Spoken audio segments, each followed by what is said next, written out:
구약성경 346종 여호수아 18장 1절에서 7절 말씀 봉독할 때에 주께서 성경에 명하신 대로 주의 말씀 잘 받는 표로 크게 아멘합니다. 봉독합니다. 이스라엘 자손은 온 회중이 실로에 모여서 거기에 회막을 세웠으며 그 땅은 그들 앞에서 돌아와 정복되었더라. 그러나 이스라엘 자손 중에 그 기업의 분배를 받지 못한 자가 아직도 7지파라. 여호수아가 이스라엘 자손에게 이르되 너희가 너희 조상의 하나님 여호와께서 너희에게 주신 땅을 점령하러 가기를 어느 때까지 지체하겠느냐. 너희는 각 지파에 3사람씩 선정하라. 내가 그들을 보내리니 그들은 일어나서 그 땅에 두루다니며 그들의 기업에 따라 그 땅을 그려가지고 내게로 돌아올 것이라. 그들이 그 땅을 7부분으로 나누되 유다는 남쪽 자기 지역에 있고 요셉의 족속은 북쪽에 있는 그들의 지역에 있으니 그 땅을 7부분으로 그려서 이곳 내게로 가져오라. 그러면 내가 여기서 너희를 위하여 우리 하나님 여호와 앞에서 제비를 뽑으리라. 레위 사람은 너희 중에 분깃이 없나니 여호와의 제사장 직분이 그들의 기업이 됨이며 gad과 루벤과 므낫세 반지파는 요단 저편 동쪽에서 이미 기업을 받았나니 이는 여호와의 종 모세가 그들에게 준 것이니라 하더라. 아멘. 스페인 출신의 파블로 카잘스라는 20세기 최고의 첼로 연주자가 있었습니다. 이분은 피아노 연주에도 뛰어났고 또 작곡하고 또 지휘하는 그런 참으로 위대한 음악가였습니다. 1876년에 태어나서 1973년 97세의 일기로 세상을 떠난 분입니다.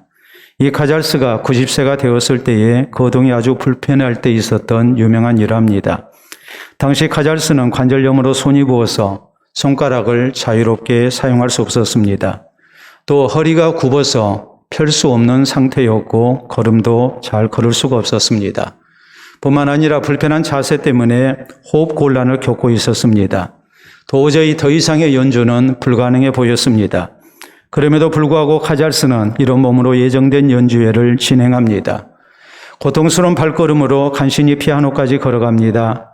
그리고 이어서 청중들은 기적을 보게 됩니다. 카잘스가 조금 전과는 전혀 다른 모습으로 피아노 연주를 시작한 겁니다. 구부정했던 허리가 펴집니다. 또 관절염으로 부어오르고 서로 엉켜 있었던 손가락들은 건반 위에서 춤을 추기 시작했습니다. 숨 쉬는 것도 전혀 이상하지 않았습니다.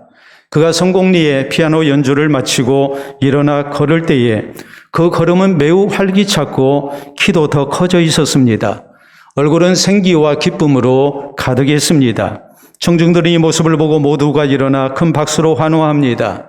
그의 피아노 연주뿐만이 아니라 그의 전혀 다른 모습에 큰 감동을 받은 겁니다. 자신에게 주어진 삶에 대하여 매 순간 성실하고 치열하게 사는 그 모습, 이것이 청중들에게 크나큰 감동을 선사했던 것입니다. 오늘 본문 성경은 하나님의 은혜로 애굽 노예 생활에서 해방된 이스라엘 백성들이 하나님께서 약속하신 가나안 땅을 정복하고 분배한 일에 대해서 우리에게 전하고 있는 내용입니다. 당시 이스라엘 백성들은 먼저 요단 동편 땅을 정복했습니다. 그리고 이 땅을 루벤과 갓 자손들에게 그리고 므낫세 반지파에게 먼저 분배했습니다. 그리고 요단 서편 땅 일부를 정복합니다. 그리고 이 땅은 유다 지파와 에브라임 지파 그리고 므낫세의 남은 반지파에게 분배를 했습니다. 그러므로 12개 지파 가운데 모두 5개 지파가 먼저 기업을 분배받은 겁니다. 아직 기업을 분배받지 못한 지파가 7개입니다. 그런데 이들 7개 지파가 남은 가나안 땅 정복에 소극적이었습니다. 저희가 지체합니다. 거기에는 몇 가지 이유가 있었습니다. 먼저는 좋은 땅, 먼저 5개 지파가 다 차지해버렸습니다. 그러므로 저희는 피해의식 가운데 불만이 가득했습니다. 또 나머지 땅을 정복한다는 것, 이것은 절대 쉬운 일이 아니었습니다. 이방 원주민들이 더 이상 저희가 멸절당하지 않기 위해서 극렬하게 저항을 할 수밖에 없었고 자연히 힘든 전쟁을 치러야 합니다.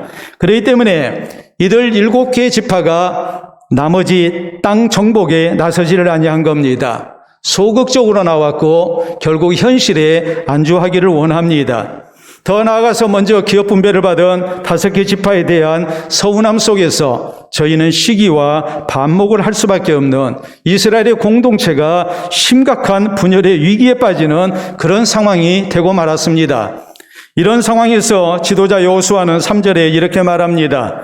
여호수아가 이스라엘 자손에게 이르되 너희가 너희 조상 하나님 여호와께서 너희에게 주신 땅을 점령하러 가기를 어느 때까지 지체하겠느냐 책망합니다. 그리고 이어서 남은 땅을 점령하기 위한 준비 작업을 명령했고 이스라엘 백성들은 이 준비 작업을 거쳐서 하나님께서 주신 땅을 점령하고 12개 지파 모두가 이제 기업을 분배받게 됐다는 것이 이어지는 내용들입니다. 사랑하는 성도 여러분, 우리 모두 우리 삶의 주인 되신 하나님으로부터 우리는 또 새해를 허락받았습니다.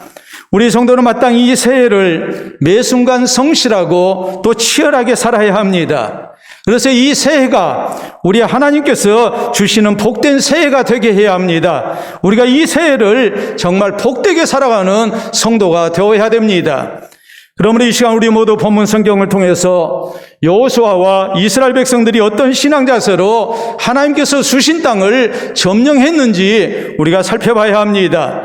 그래서 우리도 이 새해 오직 하나님을 향한 신앙으로 사는 가운데 하나님께서 주신 아름다운 땅을 정복하고 또 주님께서 약속하신 복된 새해를 살아가는 성도들이 되어야 될 것입니다. 그러면 우리 성도는 이 새해를 어떤 신앙 자세로 준비하고 살아야 합니까? 우리는 첫째로 아름다운 목표를 세우고 사는 성도가 되어야 됩니다. 3절에 보면 여호수아가 이스라엘 자손에게 이르되 너희가 너희 조상 하나님 여호와께서 너희에게 주신 땅을 점령하러 가기를 어느 때까지 지체하겠느냐라고 말합니다. 분명히 가나안 땅은 하나님께서 이스라엘 자손에게 주신 땅이었습니다. 또 그 땅을 정복하는 것, 이것은 하나님이 주신 명령이고 사명입니다. 그런데 더 이상 점령하지를 않습니다. 지체하고 있습니다. 그러므로 지도자 여호수아가 지금 이 말을 이스라엘 자손들에게 하고 있는 그 뜻이 뭐겠습니까? 우리 하나님께서 우리에게 주신 목표를 잊어버리고 현실에 안주해 있는 것, 하나님이 주신 땅을 정복하지 않는 것, 점령하지 않는 것, 지체하고 있는 것, 이 모든 것은 하나님 앞에 목표의식을 상실해버린 불신앙적인 모습인 것을 지금 지적을 하고 있는 것입니다. 하나님께서 우리에게 무엇 때문에 우리를 구원하셨는지, 우리를 무엇 때문에 여기까지 오게 하셨는지 우리가 그 하나님의 주신 사명을 잊어서는 안 된다는 말입니다. 하나님께서 우리에게 주신 이 명령, 사명을 우리가 다시 한번 상기하는 가운데 이제 그 목표를 향해서 지체하지 말고 주신 땅을 정복하러 나가야 한다고 이렇게 강조하고 있는 겁니다. 오늘 우리가 먼저 기억해야 할 일이 이것입니다. 우리가 이 새해 그냥 살아온 대로 살아서는 안 됩니다. 그보다는 하나님께서 우리에게 바라시는 아름다운 신앙의 목표를 세우고 또 인생의 목표를 세우고 사는 성도가 되어야 됩니다. 너무나도 분명한 사실, 그것은 다름이 아니라 목표가 있는 사람과 없는 사람은 사는 모습이 다를 수밖에 없습니다. 먼저는 그 생각이 다릅니다. 또 말하는 것, 행동하는 것이 다를 수밖에 없습니다. 삶에 대한 자세나 태도도 다를 수밖에 없습니다. 또 주어진 여건 속에서 어느 정도 노래가느냐, 여기에도 차이가 날 수밖에 없습니다. 그러므로 영국 격언은 이렇게 말합니다. 목표가 있는 사람은 음악이 없어도 춤을 춘다라고 말합니다. 내게 주어진 환경이 좋지 못해도 더 이상 환경 탓하지 않습니다. 내게 목표가 있기 때문에 그 환경이, 여건이 좋지 아니해도 그 사람은 최선을 다합니다. 왜입니까? 목표가 있기 때문입니다. 그러나 목표가 없는 사람은 구태여 그런 노력을 하지 않습니다. 그냥 주어진 환경 속에서 그럭저럭 살아갑니다. 그렇기 때문에 우리 성도가 하나님께서 주신 땅을 점령하기 위해서, 우리 하나님께서 주신 아름다운 새해를 허락받기 위해서 우리에게 먼저 있어야 할 것은 이 새해 우리에게 신앙 안에서 아름다운 인생 목표를 세우고 우리가 그것을 붙들고 사는 모습이 우리에게 있어야 한다는 사실입니다. 우리가 성경을 보면 하나님께서 아브라함을 믿음의 조상으로 부르십니다. 그의 나이 75세 때입니다. 그에게는 충분한 재산도 있었고 또 그의 인생에 부족함이 없는 형편이었습니다. 그런데 하나님께서 아브라함을 부르시고 그에게 많은 자손을 약속하십니다. 그리고 그로 하여금 복을 자손에게 이렇게 상속하는 조상이 될 거라고 하나님 약속을 하십니다.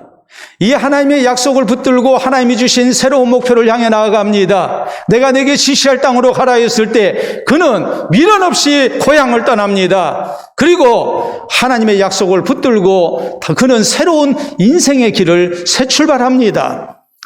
만약 아브라함에게 이런 인생의 목표가 없었다면, 또 신앙 안에서 그가 가지고 있었던 이런 목표가 없었다면 그는 75세 나이에 그저 편안하게 노후를 보내는 사람이 됐을 것입니다. 그러나 하나님이 나를 택하셨습니다. 하나님이 나와 함께 하시고 나를 도와주시겠다고 약속하십니다. 하나님이 나를 믿음의 조상으로 세우시겠다고 합니다. 하나님이 나를 복의 조상으로 세우시겠다고 합니다. 이 하나님이 주신 비전을 가지고 그는 아름다운 신앙의 목표를 세우고 인생의 새로운 시작을 하고 있는 것입니다. 목표를 세우고 산다는 것은 그래서 중요합니다. 하나님께서 애굽에서 노예 생활하던 이스라엘 백성들을 구원의 백성으로 부르셨습니다. 그리고 더 이상 애굽의 노예가 아니라, 애굽 왕 바로의 노예가 아니라 하나님의 백성들이라고, 하나님의 자녀들이라고 하나님 말씀하십니다. 또 하나님 말씀하십니다. 저에게 적과 꿀이 흐르는 가나안 땅을 목표로 허락하십니다.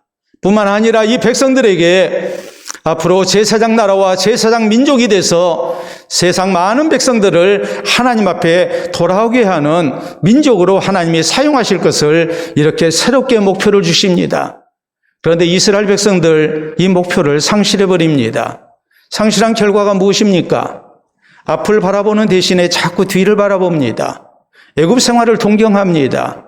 결국에 그들은 목표를 상실한 가운데 광야에서 40년을 방황하다가 죽어가는 인생이 되고 맙니다. 내게 신앙 안에서 아름다운 인생 목표를 세우고 우리가 그 목표를 향해서 나아간다는 것이 얼마나 중요한가를 우리에게 깨닫게 하는 분명한 역사의 교훈입니다. 유명한 심리학자인 맥퍼슨 박사가 있습니다. 이분이 연구한 놀라운 결과가 있습니다. 악기 연주를 연습하는 어린이 157명을 추적하고 관찰을 해봤습니다. 그랬더니 9개월쯤 후부터는 아이들의 실력이 크게 차이가 나기 시작한 거예요. 연습량도 똑같고 다른 조건도 비슷해요. 처음에는 재능의 차이인가 생각을 했어요. 우리가 충분히 그럴 수 있죠. 음악적 재능이 있는 아이와 음악적 재능이 없는 아이, 아무래도 악기를 다루는 실력이 차이가 날 수밖에 없습니다. 그래서 처음에는 그렇게 생각했습니다. 그런데 그게 아니었습니다. 더 중요한 이유가 있었습니다. 악기 공부를 시작하기 전에 질문에 대한 대답의 차이였습니다. 그 질문은 이것입니다. 너 악기 공부 언제까지 할래? 그랬더니 대체적으로 아이들 대답은 3가지였습니다. 첫 번째 그룹의 아이는 엄마가 1년만 하라고 했어요. 두 번째 그룹의 아이는 고등학교 졸업할 때까지만 할 거예요. 세 번째 그룹의 아이는 나는 음악인으로서, 음악가가 돼서 나는 평생에 이 길을 걷고 싶어요. 음악가가 되는 것이 인생의 목표가 되어 있는 아이였어요.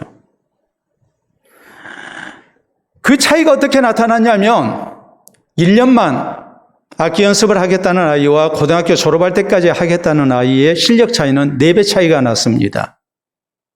그리고 앞으로도 계속해서 음악하는 사람이 되겠다고 하는 아이들, 이 아이들은 자기를 이미 음악가라고 생각하는 겁니다. 그리고 놀라운 실력을 발휘하기 시작합니다. 비교할 수 없는 실력 차이가 나게 된 거예요.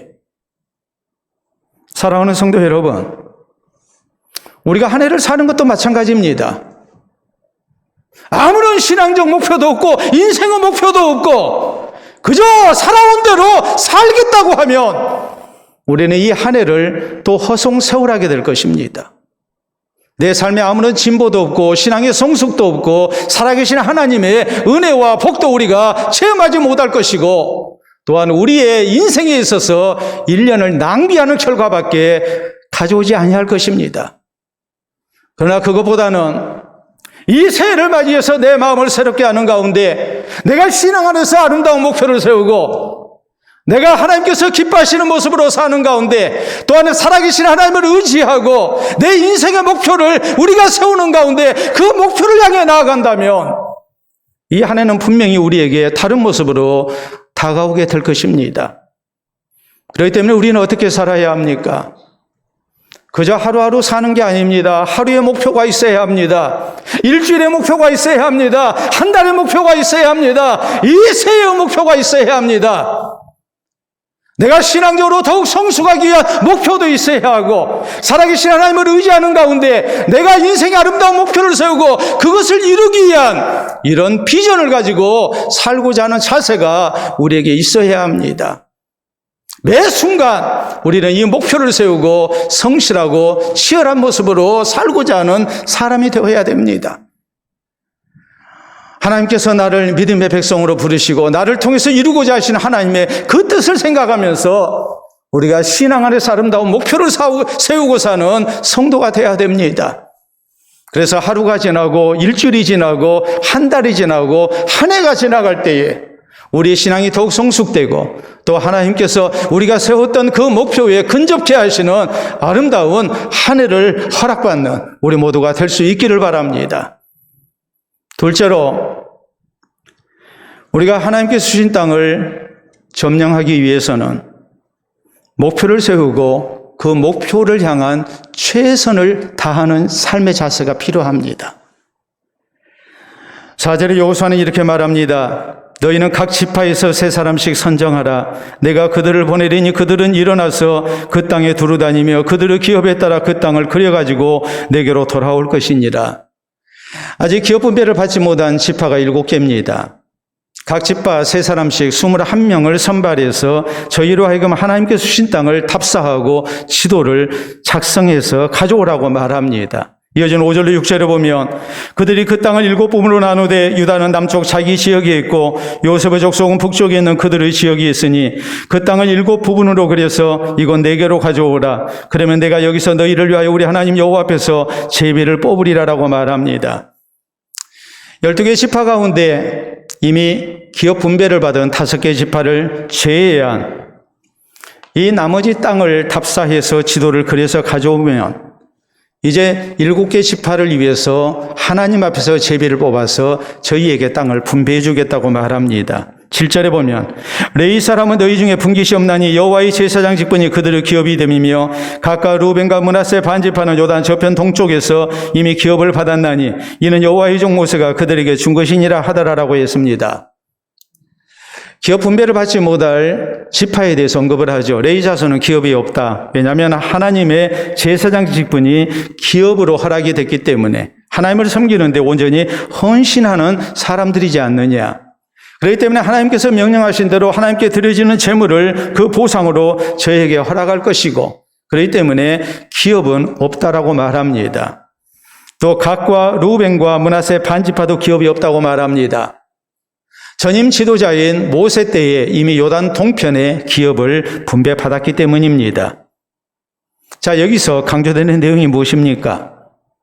여호수아는 먼저 이스라엘 자손들에게 하나님께서 주신 땅을 점령하는 것이 하나님께서 자신들에게 주신 목표인 것을 상기시켰습니다. 그리고 이 목표를 이루기 위해서 우리가 구체적으로 어떻게 해야 하는가를 지시합니다. 하나님이 주신 목표를 향해서 그 목표를 향해 나아가는 최선의 노력이 있어야 함을 지금 강조하고 준비시키고 있는 겁니다. 우리 역시 마찬가지입니다. 우리가 새해 아름다운 목표를 세우는 것 분명히 필요합니다. 목표만 세워서 모든 것이 다 이루어진다면 얼마나 좋겠습니까? 근데 그게 아니라는 것을 우리는 잘 압니다. 목표를 세웠으면 그 목표를 이루기 위한 최선의 노력이 뒤따라야 합니다. 그래야만이 우리는 하나님이 주신 아름다운 결과를 얻을 수가 있고 또 복된 새해를 우리가 살아갈 수가 있습니다. 우리 하나님께서 믿음의 조상 아브라함에게 말씀하십니다. 너는 눈을 들어서 동서남북을 바라보라. 보이는 땅을 내가 너에게 주리라. 거기까지만 말씀하셨으면 참 좋고 편하겠죠. 내가 눈으로 바라보는 모든 땅이 다 내 것이 된다면 내가 목표만 세우면 그것이 다 내게 주어진다면 얼마나 좋겠습니까? 근데 하나님은 그렇게 말씀하지 않았습니다. 뒤이어서 하시는 말씀은 이것입니다. 너는 그 땅을 정과 행으로 행하여 보라. 네가 발로 밟는 땅을 내가 너와 네 자손에게 주리니 영원히 이르리라라고 말씀하십니다. 눈으로 바라보고 내 발로 그 땅을 밟아야 합니다. 목표를 세웠으면 내가 노력해야 합니다. 그래야만이 비로소 내 것이 되는 겁니다. 우리 예수님께서 하늘의 밀에 대해서 교훈하십니다. 하늘의 밀이 땅에 떨어져 죽지 아니하면 하늘 그대로 있고 죽으면 많은 열매를 맺느니라. 예수님은 자신이 십자가에서 죽음을 맛보시고 그리고 그 결과로서 많은 생명구원의 역사가 있을 것임에 대해서 말씀을 하셨습니다. 그리고 정말 주님은 십자가에서 우리 죄 때문에 대신 죽으셨습니다. 십자가의 고난을 기꺼이 당하셨습니다. 그래서 우리를 구원의 길로 인도하십니다.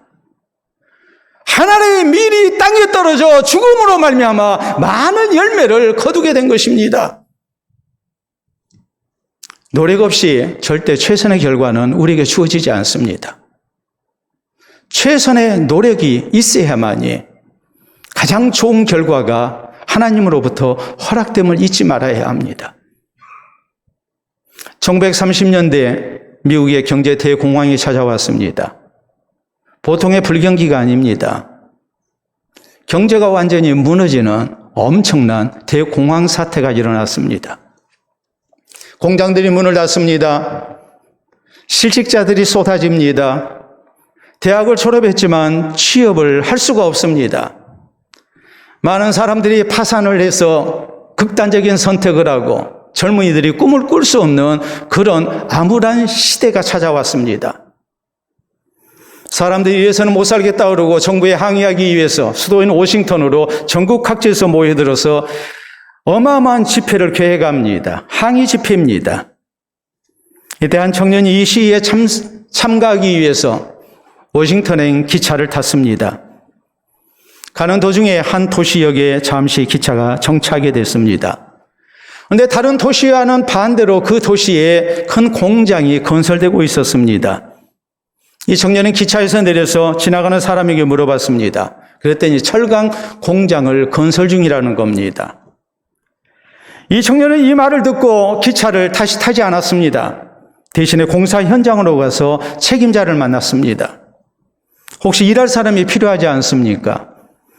그랬더니 공장 책임자가 하는 얘기가 전화번호를 놓고 가라는 거예요.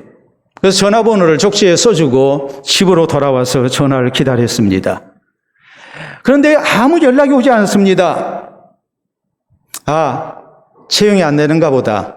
그는 그렇게 포기하지 않았습니다. 다시 그 공사 현장을 찾아갔습니다. 책임자를 만납니다. 그리고서 찾아온 용건을 얘기합니다. 그럴 때 책임자가 이런 얘기를 합니다. 내가 전화번호 쪽지를 호주머니에 놓고 세탁을 해버린 바람에 연락을 할 수가 없었다고 얘기를 합니다. 그러면서 그를 채용해 줬습니다. 이 청년은 이것이 그의 인생의 큰 경험이 됐습니다.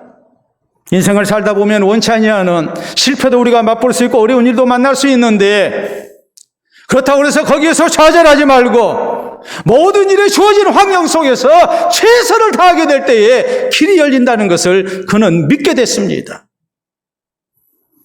그리고 이 청년은 이 회사에서 자신의 최선의 노력을 다합니다. 몇십 년이 지났을 때에 이 철강 회사의 회장은 바로 이 사람이었습니다. US 스틸 기업의 회장인 벤자민 페어리스의 아주 유명한 일화입니다. 이분은 미국 기업에서 아주 전설적인 경영인으로 통합니다. 그분은 자신의 성공에 대해서 이렇게 말합니다. 누가 볼 때 나는 운이 좋아서 성공했다고 얘기할 수 있는데 절대 그게 아니다. 최선을 다한 행동이 만들어낸 기적이지 절대 운이 아니라고 얘기합니다. 여건이 아무리 힘들다 할지라도 최선을 다해야 한다는 거예요. 가만히 앉아서는 절대 좋은 결과를 얻을 수 없음을 우리에게 말합니다. 목표를 세웠으면 그 목표를 향해서 최선의 노력을 다하는 사람, 가는 길이 막혔다 할지라도 좌절하지 않고 다시 일어서서 노력할 줄 아는 사람, 그에게 목표에 근접하는 결과가 주어지는 것이지, 이 핑계 저 핑계 대면서 주저앉는 사람에게 절대로 좋은 결과는 주어질 수 없음을 강조하고 있는 겁니다. 그러므로 사랑하는 성도 여러분, 우리 성도도 이 새 아름다운 목표를 세우고 최선을 다해야 합니다. 열심으로 살아야 합니다. 힘든 일 만날 것입니다. 그래도 우리가 좌절해서는 안 됩니다. 그럴수록 더욱 열심을 다해야 합니다. 그래서 새해 하나님께서 우리의 최선을 다한 모든 수고에 아름답게 응답해 주시는, 그래서 선한 결과를 얻는 하나님이 우리에게 약속하신 그 땅을 점령하는 우리 모두가 될 수 있기를 바랍니다. 셋째로, 우리가 하나님께서 주신 땅을 점령하기 위해서는 신실하신 하나님의 약속을 믿고 오직 하나님을 향한 신앙으로 살아야 합니다. 3절에 보면 여호수아가 이스라엘 자손에게 이르되 너희가 너희 조상 하나님 여호와께서 너희에게 주신 땅을 점령하러 가기를 어느 때까지 지체하겠느냐라고 책망합니다. 이때 여호수아는 이런 말을 합니다. 하나님 여호와께서 너희에게 주신 땅이라고 했습니다. 주실 땅이 아니라 이미 주신 땅이라는 말입니다. 이미 하나님께서 우리에게 주시겠다고 약속하신 땅이다. 그렇기 때문에 이건 주실 땅이 아니라 주신 땅이나 마찬가지라고 말합니다. 그 이유가 무엇일까요? 하나님은 신실하신 하나님이시고 우리의 모든 생사와 복을 주장하고 계시는 하나님이기 때문에 그렇습니다. 하나님이 우리에게 약속하셨다면 주실 땅이 아닙니다. 주신 땅이나 마찬가지입니다. 그러므로 주신 땅을 점령해야 한다고, 더 이상 지체해서는 안 된다고 이렇게 백성들을 독려하고 있는 겁니다. 원주민들과의 전쟁, 그것도 두려운 일이지만 두려워하지 말라는 거죠. 하나님이 우리에게 주신 땅이니까 그 땅을 점령할 수 있도록 하나님이 분명히 함께 하시고 도와주실 것입니다. 승리케 하실 것입니다. 그것을 믿고 주신 땅을 점령하러 가야 한다고 이렇게 백성들을 독려하고 있는 겁니다. 우리가 새해 하나님을 향한 아름다운 신앙 속에서 아름다운 신앙의 목표를 세우고 우리가 최선의 노력을 다한다면 분명히 하나님은 우리와 같이 하시고 우리를 붙드실 것입니다. 이 신실하신 하나님의 약속을 믿고 우리는 오직 하나님을 향한 신앙으로 사는 성도가 되어야 됩니다. 역대하 15장에 보면 유다의 아사 왕이 나옵니다. 그가 왕이 오르고 난 다음에 대대적인 종교 개혁을 일으키고 나라를 새롭게 합니다.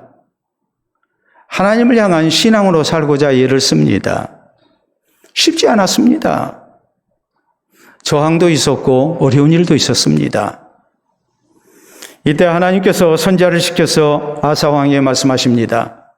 너희는 강하게 하라. 너희 손이 약하지 않게 하라. 너희 행위에는 상급이 있음이라라고 말씀하십니다. 하나님을 향한 신앙으로 사는 성도, 종교개혁을 일으키고 하나님을 바로 섬기기 위해서 하나님 의지하고 사는 주의 백성들 절대 헛수고하는 게 아니라고 말씀하십니다. 너희 행위에는 상급이 있다. 하나님이 결과를 보장하십니다. 그러므로 더 힘을 얻어서 오직 하나님을 향한 신앙으로 살았을 때에 하나님의 약속이 성취되는 아름다운 결과를 얻습니다. 우리 예수님은 마태복음 6장 33절에 말씀하셨습니다. 너희는 먼저 하나님의 나라와 그의 의를 구하라. 그러면 먹을 것, 마실 것, 입을 것, 이 모든 것을 너희에게 더해 주시리라 라고 말씀하십니다. 우리 성도가 신앙 안에서 아름다운 목표를 세우고 그리고 우리가 하나님의 약속을 붙들고 신앙으로 살아간다면 하나님은 분명히 우리에게 아름다운 결과를 주신다고 주님 말씀하십니다. 이걸 믿고 우리가 하나님을 향한 신앙으로 사는 성도가 되어야 한다는 말입니다. 자, 여러분, 일본에 가면 이런 건축물이 있죠. 자, 여러분 사진을 보시게 되면 오사카 성입니다. 일본을 대표하는 유명한 건축물입니다. 자, 오사카성 주변을 한번 살펴보도록 하겠습니다. 여러분 보시게 되면 저렇게 해자로 둘러싸여져 있습니다. 해자는 성을 짓고 그 주변을 파가지고 물을 채워놓은, 그래서 적들이 이렇게 접근하지 못하도록 성을 안전하게 지키기 위한 그런 방책으로 만든 인공적인 그런 수로입니다. 저 성벽의 높이가 무려 20m입니다. 그리고 해자는 70에서 90m 폭으로 이렇게 조성이 되어 있습니다. 도저히 적들이 쳐들어올 수 없습니다. 자, 다음에 있는 사진을 보시게 되면 저렇게 성 주변을 쭉 둘러 있습니다. 자, 다음 사진 보면 성벽이 얼마나 견고한지 우리가 눈으로 확인할 수가 있지요. 또 다음 사진을 보시게 되면 저 오사카 성, 이제 복원을 하게 되면 이런 모습이다, 옛날 이런 모습이다라고 이렇게 모형물이 이렇게 만들어서 전시가 됩니다. 여러분 저걸 보세요. 저런 성을 어떻게 정복할 수 있겠습니까? 참 힘든 성이죠. 1583년 우리가 잘 아는 임진왜란을 일으킨 풍신수길 도요토미 히데요시가 이렇게 천하통일의 거점으로 건축한 성입니다. 아주 견고하게 만들었습니다. 난공불락의 성입니다. 그래서 도요토미 히데요시는 이 오사카 성을 거점으로 해서 1590년 100년 이상 이렇게 지속되어 온 일본 전국시대, 전국에서 많은 쇼군들, 대장군들이 일어나가지고 군웅이 할거하는 그 시대를 평정하고 천하를 통일하게 됩니다. 이 도요토미 히데요시가 1590년에 천하를 통일하고 난 다음에 바로 일으켰던 일이 1592년 임진왜란입니다. 그리고 도요토미 히데요시는 1598년에 세상을 뜨게 됐고 그로 인해서 임진왜란 정유세라는 비로소 끝나게 됩니다. 이 도요토미 히데요시가 죽으면서 아들인 히데요리에게 이런 유언을 남깁니다. 네가 나라를 다스리다가 위험한 순간이 오면 오사카 성에 들어가서 성문을 닫고 싸우라. 그러면 절대로 살 수 있다라고 이렇게 유언을 남겼습니다. 1615년 또 다른 쇼군인 도쿠가와 이에야스가 이렇게 세력을 모아가지고 히데요리를 공격합니다. 히데요리는 아버지 유언대로 성문을 닫고 오사카 성에 들어가서 성문을 닫고 싸웠습니다. 도쿠가와 이에야스가 온갖 방법을 동원했지만 오사카 성을 정복할 수가 없었습니다. 그래서 도쿠가와 이에야스가 잔머리를 씁니다. 히데요리에게 하는 얘기가 성문을 열고 항복하면 살려주겠다고 말합니다. 그동안 계속된 전쟁으로 인해서 심신이 지쳐버릴 대로 지쳐버린 히데요리는 그 제안을 받고 성문을 엽니다. 도쿠가와 이에야스가 약속을 어기고 히데요리의 목을 베려고 합니다. 히데요리가 이렇게 말을 합니다. 입으로 말한 것을 지키지 않는 자는 사무라이가 아니다. 어찌 그럴 수가 있느냐. 이 말에 도쿠가와 이에야스가 이렇게 말합니다. 적장의 말을 믿는 자는 쇼군이 아니다. 그의 목을 베버리고 오사카 성의 주인이 됐고 도쿠가와 이에야스가 천하를 통일합니다. 승리를 위해서 수단과 방법과 거짓을 가리지 않은 도쿠가와 이에야스의 권모술수를 우리에게 알리면서 또 한편으로 믿지 말아야 할 말을 너무 쉽게 믿어버리고 계략에 넘어간 히데요리의 우둔함을 지적하고 있는 실화입니다. 사랑하는 성도 여러분, 온갖 거짓것이 난무하고 있는 이 세상살이 속에서 하나님은 우리에게 이렇게 말씀하십니다. 민수기 23장 19절에 보면 하나님은 사람이 아니시니 거짓말하지 아니하시고 인생이 아니시니 후회하심이 없으시도다. 어찌 그 말씀하신 바를 행하지 아니하시며 약속하신 바를 하신 말씀을 실행하지 않으시라라고 말씀하십니다. 하나님은 거짓말하시는 하나님이 아니라는 말입니다. 히브리서 11장 6절은 또한 말씀합니다. 믿음이 없이는 하나님을 기쁘시게 하지 못하나니 하나님께 나아가는 자는 반드시 그가 계신 것과 그가 자기를 찾는 자들에게는 상 주시는 이심을 믿어야 할지니라. 우리가 살아계신 하나님, 신실하신 하나님, 이 하나님의 약속의 말씀을 붙들고 우리가 하나님을 향한 신앙으로 살아간다면 하나님은 믿음으로 사는 성도와 분명히 함께 하시고 하나님이 약속하신 아름다운 결과를 주심을 우리가 믿어야 한다는 말입니다. 그러므로 이 새해 우리가 어떻게 살아야 합니까? 우리는 살아계신 하나님을 향한 신앙으로 아름다운 신앙의 목표를 세워야 합니다. 그리고 나의 최선을 다해야 합니다. 아울러 우리가 믿어야 할 것은 내가 신앙 안에서 하나님의 약속을 붙들고 사는 모든 것에 대해서 하나님은 나를 절대로 실망시키지 아니하실 것이다. 하나님은 분명히 나와 함께 하시고 나를 붙드시고 도와주실 것이다. 내게 아름다운 새해로 주실 것이다. 하나님 주신 땅을 점령케 하실 것이다. 우리는 그렇게 굳게 믿고 사는 성도가 되어야 됩니다. 이 새해 우리가 살아계신 하나님의 신실하신 약속을 붙들고 신앙으로 사는 성도가 될 수 있기를 바랍니다. 그래서 우리 하나님께서 우리에게 약속하신 하나님이 주신 땅을 점령하는 아름다운 새해를 우리 모두가 맞이하는 복된 성도들이 될 수 있기를 바랍니다. 스웨덴의 휴 에런슨이라는 청년이 있었습니다. 이 청년은 자기 나라에서 무슨 비전이 보이지 아니하니까 18살이 됐을 때에 미국으로 이민을 갑니다. 혼자 갔습니다. 아는 사람 하나 없고 도와줄 사람 하나 없습니다. 그에게 일자리는 주어지지 않았습니다. 얼마 가지 아니해서 그는 가진 돈 다 쓰고 말았습니다. 빈털터리가 돼서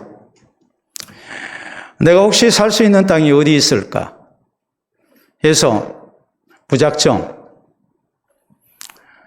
기차표도 끊지 아니하고 열차 화물칸에 올라탔습니다. 무임승차를 한 겁니다. 얼마 가지 아니해서 영무원에게 들켰고 그는 실컷 얻어 터지고 난 다음에 기차 밖으로 내쫓겼습니다. 강가에 앉아서 자신의 신세를 생각하니까 너무나도 초라합니다.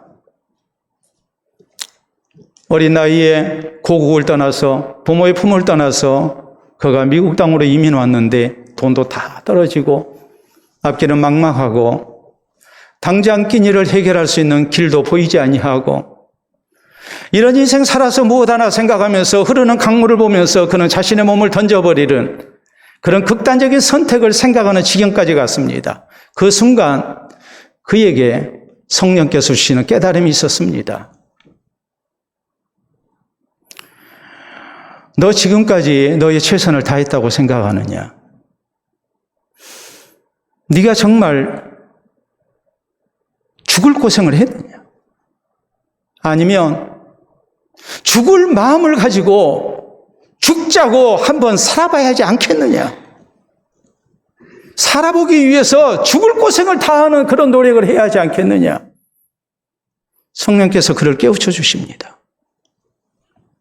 그는 다시 일어섰습니다. 그리고 흐르는 강물에 자신의 몸을 던지는 대신에 그의 쓰라린 실패와 과거와 자포자기했던 낙심했던 자신의 모습을 던져버리고 그는 하나님을 향한 신앙으로 새 출발합니다. 그로부터 30년이 흘렀을 때에 그는 미국 몬태나주의 주지사로 선출되는 영광을 얻게 됩니다. 사랑하는 성도 여러분, 우리는 새해를 맞이하고 이 새해를 새롭게 살기를 원합니다. 정말 내 인생에 아름다운 새해가 되기를 원합니다. 새해라는 게 달력의 숫자 하나 바뀌어서 저절로 새해가 되는 것은 아니지 않는다는 것을, 아니라는 것을 우리는 잘 알지 않습니까? 오늘 하나님께서 우리에게 뭐라고 말씀하십니까? 우리 성도가 이 새해를 정말 복되게 살기 위해서 하나님이 주신 땅을 점령하며 우리 하나님이 주신 아름다운 번성을 이루는 이 새해를 살기 위해서 우리가 어떤 모습으로 살아야 한다고 말씀합니까? 현실 안주에서도 안 됩니다.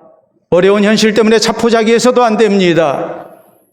우리에게 필요한 것은 무엇입니까? 살아계신 하나님을 향한 신앙 안에서 아름다운 목표를 세워야 합니다. 살아계신 하나님을 의지하며 우리가 최선을 다한 노력을 다해야 합니다. 신실하신 하나님께서 분명히 하나님을 향한 신앙으로 사는 성도, 그리고 최선을 다하는 성도 버리지 아니할 것을 우리는 굳게 믿어야 합니다. 그래서 우리 하나님께서 우리와 동행해 주시고 하나님의 손으로 우리를 붙드시고 도우시는 가운데 이 새해 우리 하나님께서 주신 땅을 점령하는 우리 모든 성도 되시기를 우리 주님의 이름으로 축원합니다. 우리 함께 기도합니다. 우리가 큰 기대와 소망 가운데 새해를 맞이했지만 우리는 9일 지난 이 시점에서 다시 또 지난해와 똑같은 모습으로 살고 있는 나 자신을 보며 우리는 또 그럭저럭 올 한 해도 지나가겠구나라는 생각을 떨쳐버릴 수가 없습니다. 다시 한번 우리의 마음을 다잡읍시다. 우리 하나님께서 우리에게 약속하신 그 땅을 바라보며 우리 하나님이 우리에게 주신 그 땅을 바라보며 이 땅을 점령하기 위해서 오늘 내게 필요한 신앙의 자세가 무엇인지 다시 한번 우리 자신을 다잡읍시다. 그리고 그 땅을 향해서 주신 땅을 점령하기 위해서 힘차게 다시 새 출발하는 우리의 모습 되도록 하나님 앞에 기도합시다. 우리 함께 기도합니다.